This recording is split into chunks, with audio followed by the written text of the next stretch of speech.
Party का ये विलंब इस बात का संकेत है कि अब कांग्रेस पार्टी भी जानती है कि अमेठी इस बार पुनः कमल का फूल खिलाने का निर्णय ले चुकी है। और उसके पीछे कारण ये है कि अगर कांग्रेस पार्टी के 50 साल और विशेषतः 15 साल राहुल गांधी के देखें, फिर बीच में क्या यार आदमी बनाम नंबर के बीच में भारतीय जनता पार्टी के सांसद के 5 साल के काम को देखें तो जमीन आसमान का फर्क वही पता चल जाएगा। मैं आभारी हूँ गिरीश जी ने मुझे इतना सम्मान दिया अपने भाषण में। मैं आभारी हूँ कि गिरीश जी ने याद किया कि जब आग लगी थी गांव में तो दीदी ने बुझाया, लेकिन उस वक्त मैंने ये नहीं देखा गांव में किस जाति के लोग रहते हैं। मेरा मात्र यही मकसद था कि गांव मेरा, लोग मेरे, जाति चाहे कुछ भी हो उनका संरक्षण करना तब जरूरी था। जाति के आधार पर कांग्रेस पार्टी ने लोगों को बांटकर वर्षों वर्ष राजनीति की। अब भी जब जाति के आधार पर कांग्रेस पार्टी राजनीति करती है और नरेंद्र मोदी पर आरोप लगाती है तो मुझे दुख इस बात का होता है कि गरीब मां के घर में जन्मे पिछड़े समाज के एक व्यक्ति ने संघर्ष के साथ भारत में प्रधानमंत्री के पद तक पहुंचकर सेवक की भांति सबकी सेवा की, और आज कांग्रेस पार्टी पिछड़े समाज के उसी बेटे को लांछित करने का दुस्साहस करती है। अमेठी के लोग इस बात के स्वयं गवाह हैं कि जब केंद्र में कांग्रेस के पास सत्ता थी तब उन्होंने उत्तर प्रदेश के कद्दावर नेता मुलायम सिंह यादव जी का क्या हाल किया। आज आप सब अपनी सांसद अपनी दीदी के घर आए, दिल पर हाथ रखकर कहिए, क्या कभी आप राहुल गांधी के घर जा पाए, बैठकर जलपान कर पाए? कभी नहीं कर पाए। मुझे आज भी याद है वो खबर कि कांग्रेस पार्टी में जश्न मनाया जा रहा था, बोझ था बड़ा, मुलायम सिंह यादव को बैठने की जगह तक नहीं थी। ये इस्तेमाल करते थे समाजवादी पार्टी का चुनाव में। अकेले अपने दम पर कांग्रेस पार्टी चुनाव तक नहीं लड़ सकती, जिसके सहारे चुनाव लड़ती उसका भी सम्मान नहीं करती। इसलिए आज मैं सार्वजनिक रूप से नरेंद्र मोदी जी को एक विशेष आभार अर्पण करती हूँ। नरेंद्र मोदी ने हमेशा कहा सबका साथ, सबका विकास, सबका सम्मान। कांग्रेस पार्टी वर्षों वर्ष केंद्र में सत्ता में रही, लेकिन जब मोदी प्रधानमंत्री बने तब मुलायम सिंह यादव को पद्म पुरस्कार मिला, उससे पहले कभी नहीं मिला। कुछ लोगों ने कहा अरे आप तो प्रतिद्वंदी हैं, आप कैसे मुलायम सिंह जी को सम्मान दिलवा सकते हैं। नरेंद्र मोदी ने ये कहा कि जो राष्ट्र के उत्थान के लिए काम करे, चाहे उसकी पार्टी कोई भी क्यों ना हो, वो सम्मान का अधिकारी है। इतना बड़ा दिल कांग्रेस पार्टी ने कभी नहीं रखा, और इसलिए आज जब मैं आपसे आपका आशीर्वाद मांग रही हूं, मैं जाति के आधार पर नहीं मांग रही। आप सबने कांग्रेस की इस क्षेत्र में वर्षों वर्ष राजनीति देखी। आप सबने विषम परिस्थिति में कांग्रेस को गायब देखा है। कोविड की जब चुनौती आई तब गांधी खानदान का एक भी व्यक्ति अमेठी में नजर नहीं आया था। आपकी दीदी, आपकी सांसद गांव-गांव, घर-घर गई, इस बात को कोई झुठला नहीं सकता। सर पर मौत मंडरा रही थी। मेरे भी घर में बच्चे हैं, मैं भी अपने परिवार के लिए जिम्मेदार हूँ। मेरे घर में पति, सास, माँ, बहन, देवर, ननद सबने कहा लोग घर पर बैठे हैं और तुम सड़कों पे घूम रही हो अमेठी में। मैंने कहा कि जब मुसीबत आती है तो घर की माँ, बहू, बेटी, बहन ही सबसे पहले परिवार का कवच बन जाती है। मैं जाति के आधार पर आपका समर्थन नहीं मांग रही। अमेठी के विवेकशील नागरिक के नाते आपका समर्थन मांग रही। आप सबने देखा, नरेंद्र मोदी से अमेठी में किसी किसान ने कभी 6,000 रुपया सालाना मांगा नहीं। नरेंद्र मोदी ने बढ़ चढ़कर दिया, बैंक के खाते में पहुंचाया। आज 4,20,000 किसान परिवारों को अमेठी लोकसभा क्षेत्र में सालाना 6,000 रुपया मिलता है। जो गरीब माँ का बेटा है वो जानता है एक एक रुपए की कीमत। अमेठी लोकसभा क्षेत्र में आज 19,26,000 लोगों को राशन मिलता है। आप सब साक्षी हैं कांग्रेस की यहाँ पर राजनीति के। कब हुआ ऐसा कि 4,20,000 परिवारों को सालाना 6,000 रुपया बैंक के खाते में बिना पूछे बिना मांगे पैसा मिला हो? आज तक नहीं। कब हुआ कि 19 लाख लोगों को इस क्षेत्र में बिना मांगे सामने से किसी प्रधानमंत्री ने घर तक राशन पहुंचाया? 4 लाख से ज्यादा परिवारों में शौचालय बने। अब भाई बैठे हैं, आपको मैं बहन के नाते मर्यादा में कहती हूँ, घर पर भौजाई है, बेटी है, उससे पूछिए। रात के अंधेरे का इंतजार करना पड़ता, सुनसान किसी खेत में जाना पड़ता, जिल्लत की जिंदगी कैसे हम लोगों ने देखी है। 50 साल एक छत्र राज था कांग्रेस पार्टी का अमेठी में, गरीब के लिए शौचालय तक नहीं बनवा पाए। वो चाहते थे कि गरीब अमेठी का गरीब रहे ताकि कांग्रेस के बड़े बड़े नेताओं के सामने हाथ फैलाए, अमेठी का गरीब हमेशा तड़पता रहे। 3,50,000 परिवारों में पहली बार नल का लगा है। 1.5 लाख से ज्यादा परिवारों को पहली बार विद्युत का कनेक्शन लगा है। ये छींकते थे तो विदेश के किसी अस्पताल में चले जाते थे, यहाँ पर मेडिकल कॉलेज तक नहीं बनाते थे। इसलिए जाति के आधार पर आपका आशीर्वाद नहीं मांग रही, इंसानियत के आधार पर आपका आशीर्वाद मांग रही है। अगर 5 साल में, मेरी तो माताजी की सरकार नहीं है केंद्र में, मेरे तो मित्रों की, मैं जब पहली बार आई यहाँ पर भारतीय जनता पार्टी की सरकार नहीं थी, समाजवादी पार्टी की सरकार थी। तब क्यों नहीं बना शौचालय? तब क्यों नहीं आया नल का?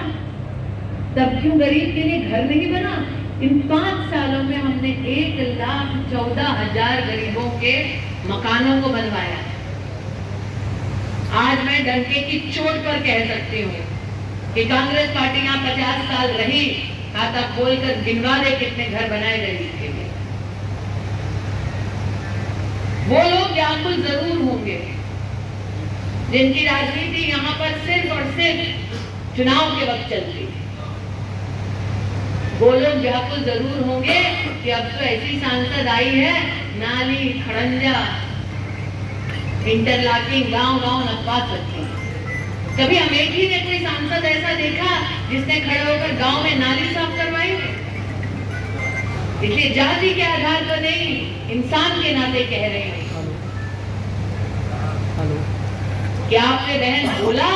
मैंने बहन के दायित्व का निर्वहन किया, जिम्मेदारी निभाई।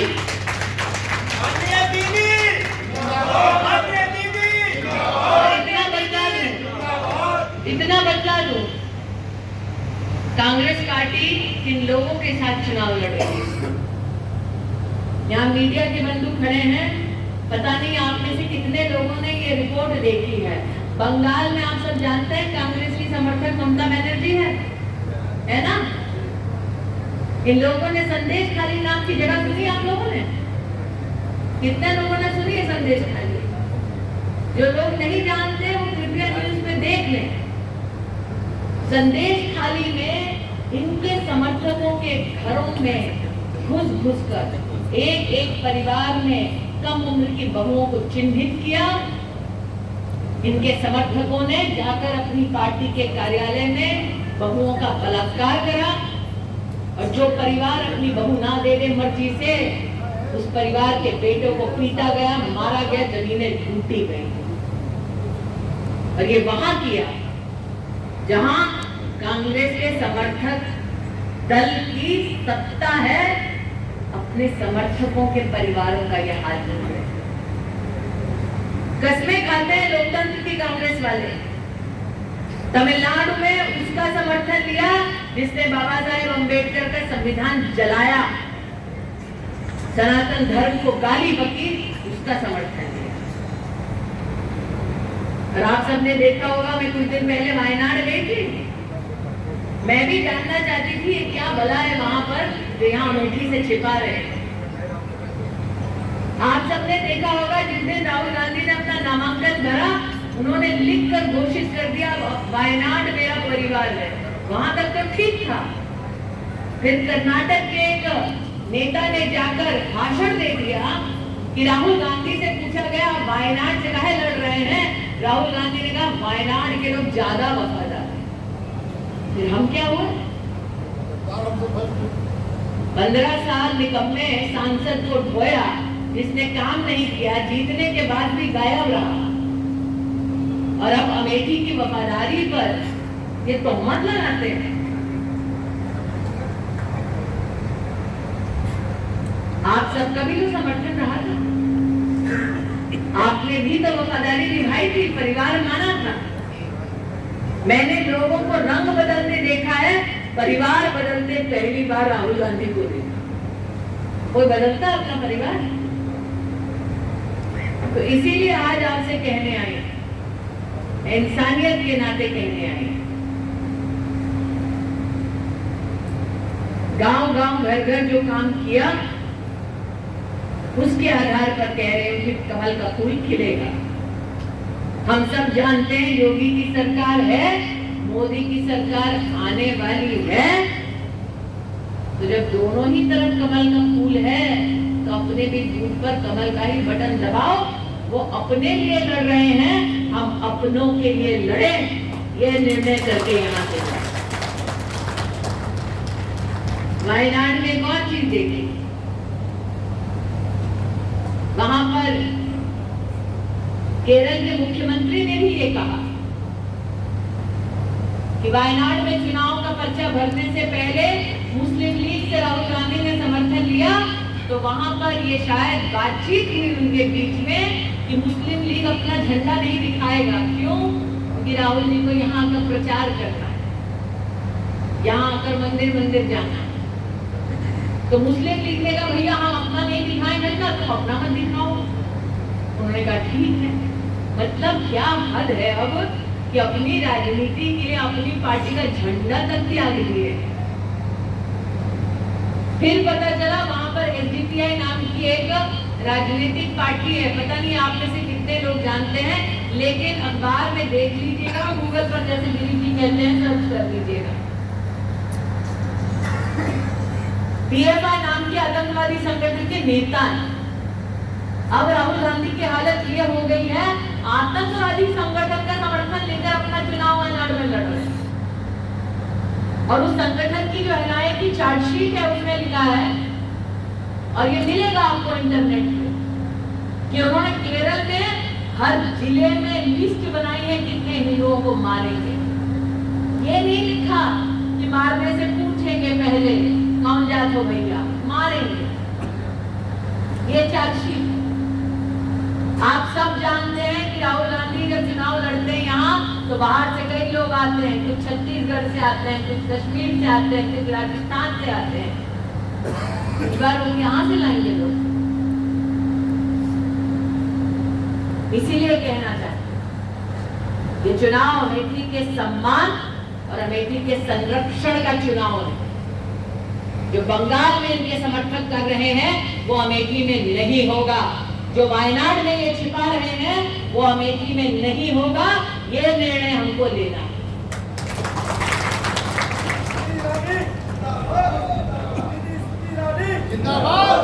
इसीलिए पुनः कहती हूँ, वो अपने लिए लड़ रहे हैं, हम अपनों के लिए लड़ रहे हैं। और बीच में तो ये भी पता चला कि अब जीजा जी भी दावा ठोक रहे हैं। बड़े लोग जानते होंगे पहले के जमाने में जब बस की सीट छोड़ी जाती थी तो सीट के ऊपर रुमाल छोड़ देता था व्यक्ति कि भैया अभी लौट के आ रहे हैं, इस पे ना बैठना कोई। क्या था? वही चुनाव लड़ने आने वाले राहुल गांधी की जीजा की नजर ना लगे तो अपना रुमाल छोड़ कर जाएंगे। बस जानते वो भी हैं, हम भी हैं कि हार गए हैं। चुनाव जीतने के लिए नहीं, अमेठी में आग लगाने के लिए आ रहे हैं। वो भूल गए हैं कि आपकी दीदी ने अमेठी में पहले भी आग बुझाई थी और अब भी आग दीदी ही बुझाएगी। इसीलिए आप सब चौकन्ने रहें, समाज में कोई भेदभाव ना करे, समाज में किसी का अपमान ना हो और सौहार्द की दृष्टि से हम ये चुनाव लड़े। मैंने 5 साल बिना एक पल खोए अमेठी की सेवा की और जितना मैंने अमेठी को जाना है, सेवा की, निष्ठा की और समर्पण के भावना की अमेठी में सम्मान है। इसी सम्मान को मुझे देने के लिए आप सबके प्रति आभार व्यक्त करती हूँ। आप अल्पाहार करें, ऐसा मैं आपकी दीदी के घर में आग्रह करती हूँ।